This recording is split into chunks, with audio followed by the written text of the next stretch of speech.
Oke, selamat pagi, selamat siang, selamat sore, halo semuanya Maksian. Balik lagi kita ke market outlook untuk minggu ini ya. Jadi minggu ini apa-apa saja yang harus kita perhatikan di dalam pasar untuk investor dan juga trader tentunya. Kembali lagi dengan saya di sini, Ananda Marwanaya Putra, selaku analis PT Mexco Futures ya, khususnya kami di sini sebagai analisa US stock ataupun saham-saham yang ada di Amerika. Nah, baik teman-teman, bagaimana nih kabar teman-teman semua? Semoga semuanya selalu dalam keadaan sehat walafiat. Oke, kita langsung saja ke market outlook pada minggu hari ini ya. Minggu ini kita difokuskan terhadap beberapa news ataupun beberapa berita yang akan keluar di hari Rabu, karena kami lihat di hari Rabu hingga hari Jumat ini merupakan market mover bagi pasar tentunya. Apalagi kalau misalnya teman-teman mengacu terhadap data inflasi negara Amerika yang keluar di minggu kemarin. Ya, ini membuat katalis positif tentunya untuk equity market ataupun saham di Amerika.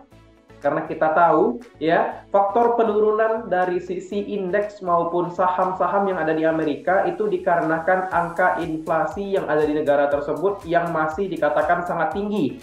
Nah, dengan data inflasi yang keluar di minggu kemarin itu mengalami penurunan sesuai dengan ekspektasi pasar, baik dari sisi core inflation maupun CPI-nya, ya, ini menjadi katalis positif untuk saham-saham yang ada di Amerika. Ya, oke, teman-teman, di minggu ini apa saja harus kita perhatikan untuk teman-teman yang suka trade di saham Amerika? Yang pertama, kita mendapatkan tentunya retail sales dari sisi negara Amerika dan juga PPI-nya ya. Jadi plus minus dua berita ini ataupun dua data ini akan ataupun outputnya itu sama terhadap berpengaruh terhadap US dollar. Yang mana ya, jika data itu mengalami penurunan sesuai dengan ekspektasi pasar di sini ya, dari 0,6% hingga 0,8% sampai 0,4%, ya, ini tentunya akan membuat penurunan terhadap US dollar. Karena apa? Karena data inilah yang diinginkan ataupun data inilah yang menjadi tujuan Federal Reserve mengapa menaikkan suku bunga. Ya, seperti itu. Serta dari sisi PPI-nya, di sini data sebelumnya itu di angka 0,3%, ini akan turun ke angka 0,1% hingga minus 0,1%, ya, minus 0,1 hingga minus 0,1. Nah, jika data di sini itu keluar dengan sesuai ekspektasi pasar, kembali lagi output terhadap US dollar itu akan mengalami penurunan, teman-teman, ya. Jadi fokus utama kita masih terhadap US dollar. Jika US dollar di sini mengalami penurunan, tentunya aset-aset lainnya itu akan mendapatkan traksi penguatan. Nah, bisa kita lihat jika kita lihat di saham-saham yang ada di Amerika tentunya.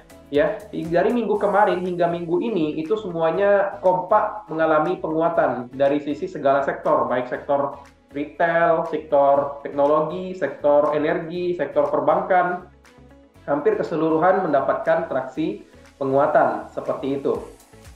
Ya, jadi teman-teman, di minggu ini yang kita fokuskan hanya terhadap retail sales dan juga PPI dari sisi negara Amerika di hari Rabu. Lalu di hari Kamis ya, kita mendapatkan izin pembangunan yang mana di sini itu izin pembangunannya plus minus data yang akan keluar di sini kelihatannya akan mengalami kenaikan.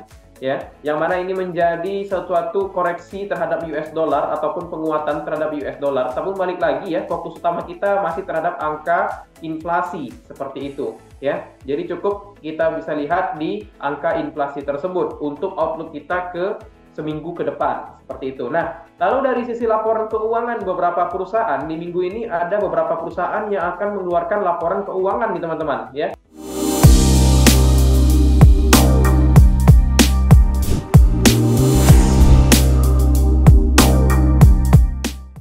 Yang pertama kita dapatkan dari sisi perusahaan Morgan Stanley ya, lalu ada perusahaan Goldman Sachs ya, lalu ini hari kemarin ya, lebih tepatnya di hari Selasa kemarin.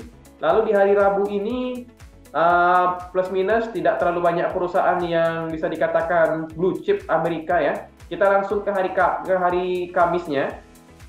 di hari Kamis kita mendapatkan salah satu perusahaan besar ya, yaitu adalah Procter & Gamble atau P&G, lalu ada Netflix ya.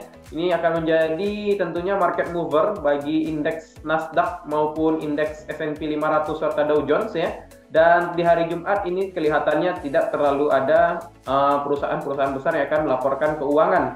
Nah, bagi teman-teman di sini ya, bisa memanfaatkan opportunity laporan keuangan ini untuk mengambil posisi pembelian terhadap perusahaan-perusahaan ini. Yang pertama ada Morgan Stanley, Goldman Sachs, lalu ada Netflix serta Procter & Gamble. Karena kami di sini proyeksikan beberapa perusahaan ini itu akan mendapatkan keuntungan dari kuartal 4 tahun 2022.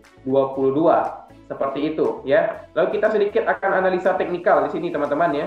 Yang pertama tentunya dari sisi Nasdaq terlebih dahulu.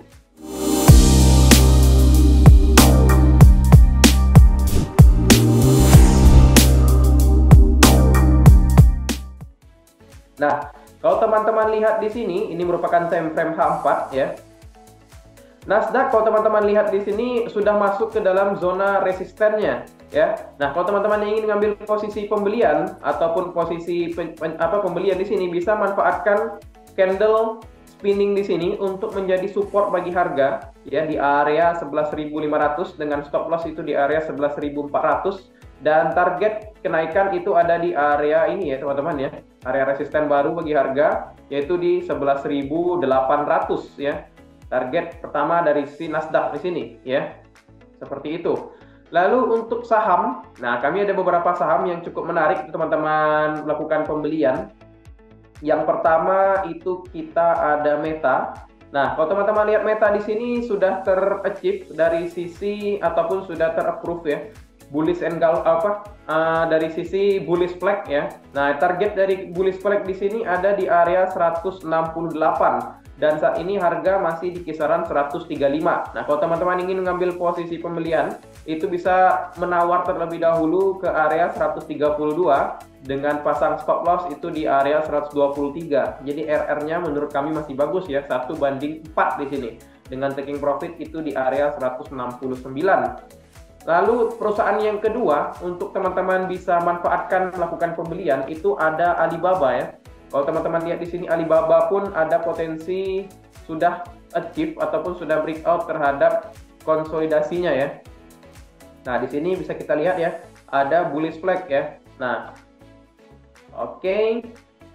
Nah, kalau misalnya kita target pertama kita ada di area 121, memang sudah akan achieve target ya. Kita akan tunggu koreksinya terlebih dahulu, yang manfaatkan koreksi yang terjadi. Kami melihat BABA di sini akan koreksi terlebih dahulu ke area 103 sebelum melanjutkan penguatan ke area angka psikologinya di 150 di sini ya. Nah, bisa teman-teman lakukan pembelian ataupun buy limit di area 103 dengan pasang stop loss itu di area 96 dengan target di area 150. Seperti itu ya. Jadi dua perusahaan ini menarik untuk teman-teman yang ingin trading di US stock hingga hari Jumat esok ya, karena merupakan outlook kami seminggu ini ya. Jadi dari sisi US stock itu ada BABA dan juga ada Meta tentunya.